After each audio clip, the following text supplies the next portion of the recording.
करेंगे। पहला सवाल आपकी स्क्रीन पर है कि त्वरण का एसआई मात्रक साथियों क्या होता है, तो आप लोग ध्यान रखेंगे मीटर प्रति सेकंड स्क्वायर ये त्वरण का एसआई मात्रक है। अगला सवाल बहुत इंपॉर्टेंट है, आपसे कहा जा रहा है कि किस शैली के मंदिर में शिखर को विमान कहा जाता था, तो आपको ध्यान रखना है द्रविड़ शैली में, यानी कि द्रविड़ शैली के मंदिर में शिखर को क्या कहा जाता था, विमान कहा जाता था। उसके बाद देखिए साथियों, आपसे सवाल पूछा जाता है, डिक्टो पूछा जाता है, कई बार मैंने देखा है कि मूंगा हाइड्रा ये जो है ना ये किस समूह से संबंधित है, तो ये सारे के सारे साथियों ये दोनों ये सिलिंट्रेटा समूह से अंतर्गत आते हैं। साथियों मूंगा और हाइड्रा जो है ना ये सिलिंट्रेटा समूह के अंतर्गत आते हैं। आंसर आपका ऑप्शन नंबर ए होगा। उसके बाद देखिए साथियों, एम्पायर सिटी किसे कहा जाता है, क्या न्यूयॉर्क को कहते हैं, आयरलैंड को कहते हैं, लहासा को या एवर्डीन को, आपको ध्यान रखना है एम्पायर सिटी तो न्यूयॉर्क को ही कहा जाता है। उसके बाद देखिए बिश्केक कहां की राजधानी है, आपसे डायरेक्ट आपके एग्जाम में पूछा जाएगा। मंगोलिया की नहीं है, ताजिकिस्तान की नहीं है, लेबनान की भी नहीं है साथियों, किर्गिस्तान की ये राजधानी है क्या, बिश्केक। उसके बाद देखिए अल्टीमीटर का उपयोग साथियों क्यों किया जाता है, किस कार्य के लिए किया जाता है, विमान की ऊंचाई नापने के लिए किया जाता है, हवा शक्ति यानी कि गति मापने के लिए, या वायु दाब मापने के लिए। मैं कहूंगा विमान की ऊंचाई मापने के लिए साथियों अल्टीमीटर का प्रयोग किया जाता है। उसके बाद देखिए नाथपा झाकरी परियोजना ये किस नदी पर स्थित है, तो ये सतलज नदी पर स्थित है साथियों, आप लोग ध्यान रखेंगे, ये इंपॉर्टेंट क्वेश्चन है। उसके बाद देखिए कहा आपसे जा रहा है कि जो थारू जनजाति है ना ये किस प्रदेश में निवास करती है, क्या थारू जनजाति तमिलनाडु में पाई जाती है, नागालैंड में, उत्तराखंड में या अरुणाचल प्रदेश में, आपको ध्यान रखना है कि उत्तराखंड में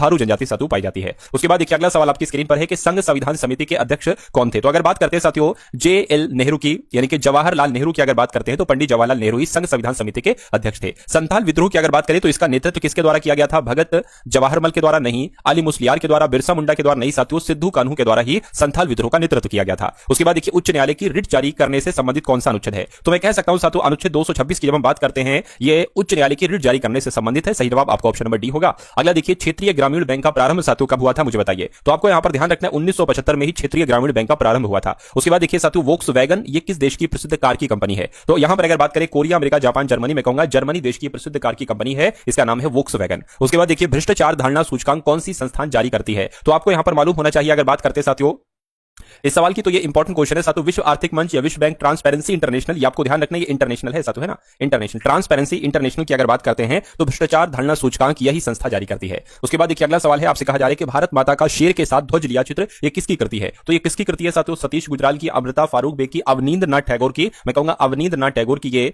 कृति है, भारत माता का शेर के साथ ध्वज लिया हुआ चित्र, ठीक है ना, आंसर आपका डी होगा। प्राथमिक इंद्रधनुष में कौन सा रंग बाहर की तरफ होता है, तो आपको यहां पर भी साथियों ध्यान रखना है, मैं कह सकता हूं लाल रंग की अगर हम बात करें तो प्राथमिक इंद्रधनुष में लाल रंग बाहर की तरफ होता है। अगला सवाल आपकी स्क्रीन पर है, आपसे पूछा जा रहा है कि 1971 ईस्वी में खेले गए प्रथम हॉकी विश्व कप का विजेता देश कौन सा था, तो क्या West Indies, Bharat, Uruguay, Pakistan, मैं कहूंगा पाकिस्तान साथियों विजेता देश था। आंसर आपका ऑप्शन नंबर डी होगा। उसके बाद देखिए बेसबॉल में कितने खिलाड़ी होते हैं, ये भी डिक्टो कई बार आपसे पूछा जा चुका है, तो आपको यहां पर ध्यान रखना है 9 खिलाड़ी होते हैं साथियों बेसबॉल के खेल में। उसके बाद देखिए फोल्केटिंग किस देश की संसद का नाम है, तो किस देश की संसद का नाम है, रूस की, पोलैंड की, डेनमार्क की, आपको ध्यान रखना है साथियों डेनमार्क की संसद को क्या कहा जाता है, फोल्केटिंग ही कहा जाता है। उसके बाद देखिए नौजवान सभा की स्थापना किसके द्वारा की गई थी मुझे बताइए, तो नौजवान सभा की स्थापना किसके द्वारा की गई थी, भगत सिंह के द्वारा की गई थी। सही जवाब अगर आपका ऑप्शन नंबर सी के साथ है तो बिल्कुल करेक्ट है। उसके बाद देखिए अगला सवाल आपकी स्क्रीन पर है, कि किस आर्टिकल के तहत राष्ट्रपति को क्षमादान की शक्ति प्राप्त है, यानी कि राष्ट्रपति किसी को क्षमा कर सकते हैं, ये कौन सा अनुच्छेद कहता है, मैं कहूंगा ये अनुच्छेद 72 कहता है, इसलिए सही जवाब आपका जो जाएगा वो ऑप्शन नंबर बी के साथ जाएगा, ठीक है ना। चलिए मानव विकास सूचकांक का मापदंड नहीं है, तो कौन सा ऑप्शन मापदंड नहीं है मानव विकास सूचकांक, देखिए जीवन प्रत्याशा सूचकांक ये तो है, शिक्षा सूचकांक ये भी है,